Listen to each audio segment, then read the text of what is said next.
Hi, I'm Kevin Hill, and today we're going to do a beautiful birch forest painting. Should be a lot of fun. Of course, if you're enjoying these, be sure to leave a like and subscribe for more painting videos. All right, let's get started. There, now I'm just finishing up, kind of putting a little bit of our clear gel medium and white paint at the top. That's good.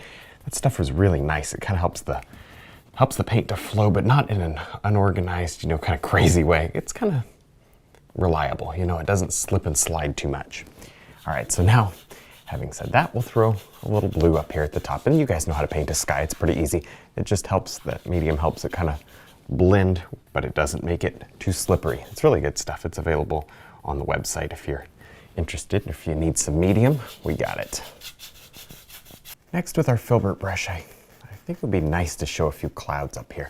I just have a little white. I did throw a tiny speck of red just because, we don't like to use pure white much. I mean, every once in a while, of course, every once in a while you just have to do things like use pure white or just break the rules. So a general rule is I try not to use pure white. Obviously, we're working with wet oil paint, so things never really remain very pure anyways.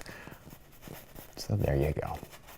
Now I'm just building these clouds out fairly slowly. I'm not going to go crazy. I may not even blend them, except for with this brush. We'll see. Now I'm going to take my 3/4 brush. I'm going to go right through some brown and black, and then go through some muddy yellow, there's some red, and there's some white. There you go. So who knows what we got going on there, but light on one side, dark on the other side. And it's time to start kind of bringing some trees out. Most of these are birch trees, but not every last one.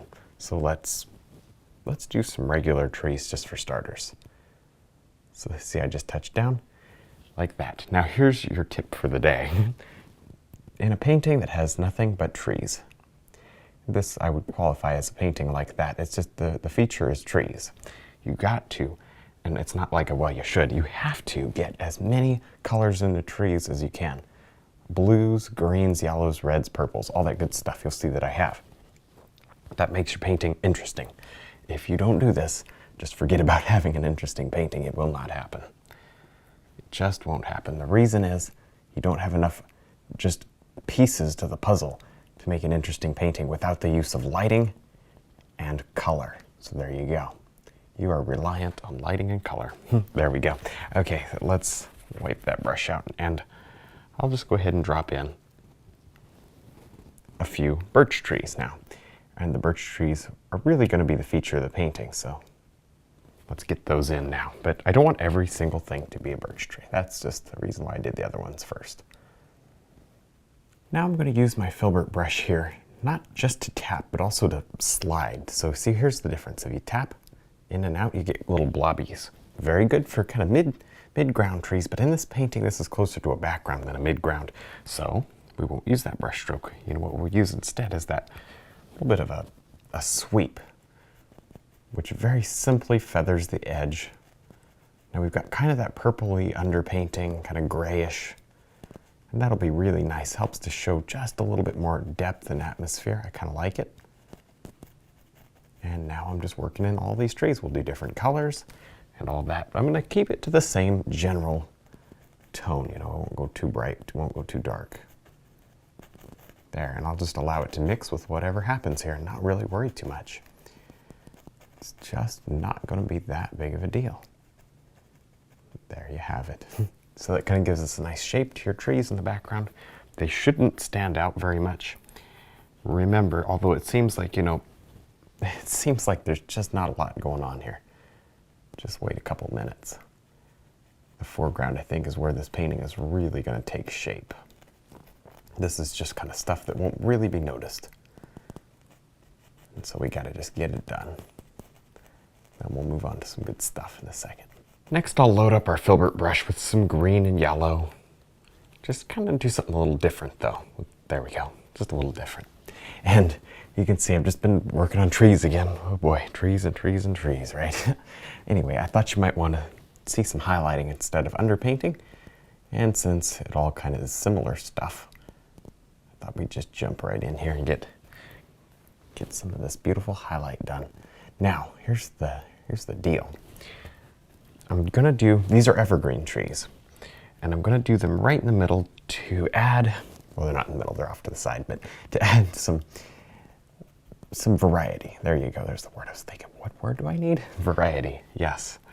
We want a lot of variety in our paintings. And I think just birch trees alone might seem a little too plain. So I'm adding just a few evergreens. You see there's maybe the shape of an evergreen, maybe some evergreen style limbs, just enough to make it feel different.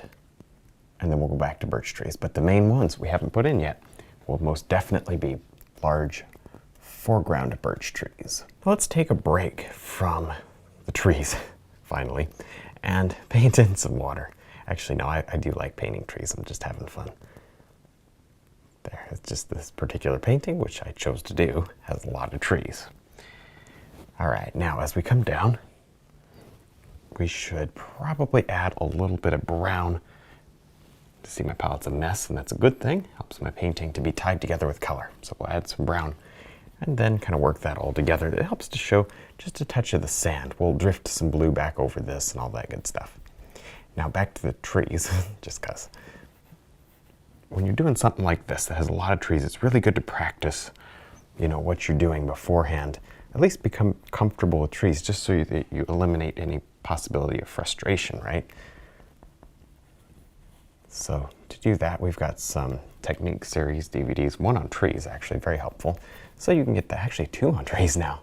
Trees 1 and 2. Trees 2 is more detailed. So you would, if you kind of already have a basic idea how to do a tree, you would definitely want trees number 2. It's a good one. There we go. See that? Just allow your water to fade back. A little more blue here in the foreground. And then we'll do a little more sand. Next, I'm going to just drop in very carefully a few water lines and just ripples and movement on the water. Kind of maybe start in the background for the most part. There we go, keep them nice and straight. And then kind of as you work forward, allow them to become a little bit wider, maybe even a little bit duller in color. We could change up the color of the water line. So you just threw some brown in it. And that's nice. See that? You don't want them just blue. Although blue is nice. So you just get different variations. You can play around with this till you're crazy, which you may want to do. There, light touches. If you touch anything more than just light touch, you'll get mud. There we go. And then quite a bit larger here in the foreground. This is probably the last step we're going to do before we put in our big trees. I just wanted to get these in. To kind of finish out this water area, I'm going to just put in a couple of reflections. Not necessarily perfect, just kind of the idea of, you know, some of this reflecting in the water. This kind of finishes out at least the bulk of the water area. Maybe not totally done, but it's close.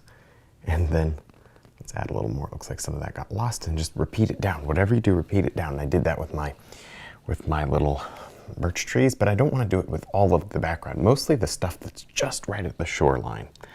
The background can kind of recede, and then we can actually see some of the sky. So that's okay.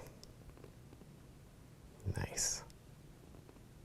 Now I'm just dropping in a large birch tree. I'm doing my best to keep it fairly gray, but I am picking up obviously some of the background, some of the yellows and stuff, but you know what, that's all right. There we go. Not gonna be the end of the world. We are gonna have some leaves on this, but certainly not many.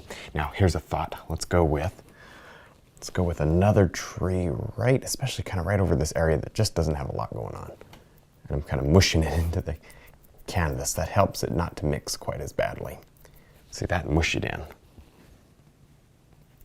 Next, we'll plop on a little bit of highlight here at the top of the tree, kind of working down, and feather it as you go from right to left.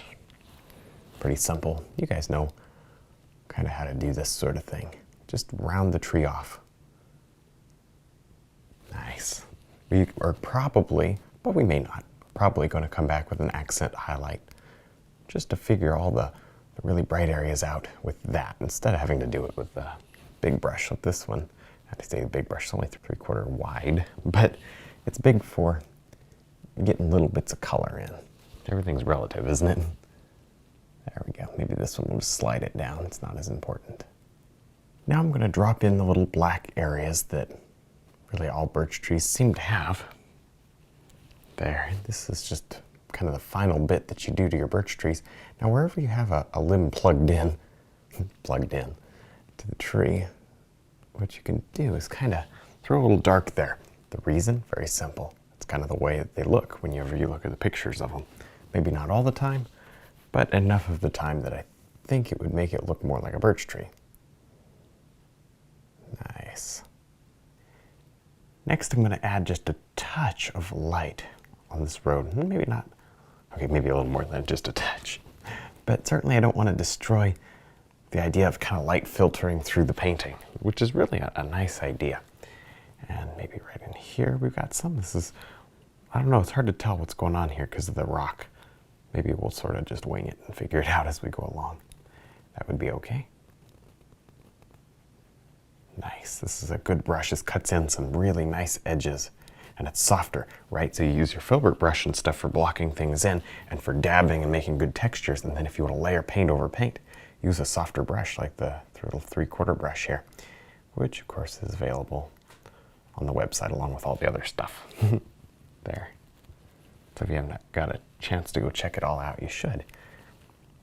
Sometimes having the right tool is all it takes to get a nice effect. When you're using, you're struggling with the wrong tool and then you jump to the right tool, it's like, that's it. So sometimes people have that moment. Nice. See, the more you rub it, the softer it becomes by picking up the paint underneath. But if you just throw it on and leave it in one hit, then it stays nice and pure. Now let's just drop in a few branches to these trees. That's all it's going to take is just a few. There we go. See, that just helps to bring out some of the detail in them, a little bit of life. Now, you can do them dark like I did, but I think I'm going to lighten it actually just a bit for these trees here. And then I'll darken it back to where I had and go over to the left and do those over there. Just that way, kind of keeps everything in perspective as far as values are concerned. The lighter objects obviously being in the background. And there we go. And then of course more contrast as you come up to the foreground, and you've got instant depth that quickly. And you don't need a ton of these, just enough to kind of show something actually happening here on these birch trees. There. And I won't do a whole lot of these because I am planning to do a few, not many, but a few leaves. Now the last thing we're going to do to this painting is just carefully drop on a few leaves up here. Now, you get one shot at this, and I'm doing the light first because the light is the hard part. The easy, you know what I mean, not hard. The part you got to watch for. The easy part will be the darks because the darks tend to eat up the lights. And if that's not happening, and I'm sure it will, but just in case it isn't, what we can always do is add a little blue. Blue is just one of those colors that is crazy, and it will eat up. It will eat up anything in its way. There you go. So I'm just placing the light ones on first, and this is yellow and white, and there is a touch of red in here, and I'm counting on the blue to make a little bit of a green. Pretty subtle though, which is good. And I just want these nice and airy. About like that. We will add a couple dark ones, but not many. There we go. All right, well, I think we're done. I had a lot of fun. I hope you did too. Don't forget to check out our website, DVDs, and brush line. Thanks for watching.